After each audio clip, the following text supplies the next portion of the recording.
mechanisms that have an energetic efficiency of it. And that has been sorry, and I don't, because this rang really true for me. So if you want to, I think one of the elements is that there was a real shift also in the technology world where it was always clock speed, remember? And suddenly people realized it's not cycles, it's cycles per watts, right? Mm-hmm. So clock speed over power consumption, and I think this was really one of the messages you were also bringing. You had many messages, but I just want to tell you there was one that really will always ring true for me. Okay, so now back to you. All right. Okay, really good. So the advancement of the science and innovation really has three pillars in our modern society. There is universities, there are universities, there are research labs, and then there are enterprises. And bringing the three together is really the one that's going to create the most innovation. So in many places, they don't bring them together. So enterprises work on themselves, they don't quite connect to universities.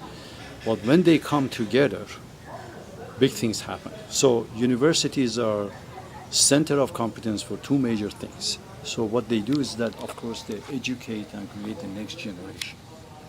As part of that education, also they create innovation. But the number one thing, of course, is creation of the next generation. The research labs, such as IBM Research Lab, what they do is that they focus on innovation and particularly connecting that innovation to the real world implementation of those innovations. And of course, then you've got the companies out there that they own, such as banks and generally financial institutions, healthcare systems, manufacturing. So now the question over here is that how do you bring them together? So research labs connecting to enterprises, that's already done. Like IBM has been doing it for a long time, and there are many other companies, and Microsoft does a good job as well. SAP does a good job as well. Now we have to make sure that universities are involved. So when universities work in isolation, like today in big data, they don't see the big data.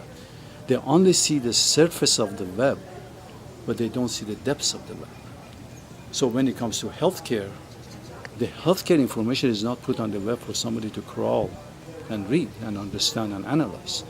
So it is important for universities to connect to research labs such as IBM or SAP or other places so that they can get access to enterprises and bring themselves to those places. It could be private cloud, and bring the whole thing together to make it happen. Because if they don't see the problem, they're not going to think about it. We cannot just invent problems. We have to go understand the problems, the real problems that exist out there. But once they do that, they make such a bridge, then wonderful things happen. And that is the major message, that please connect and don't be isolated.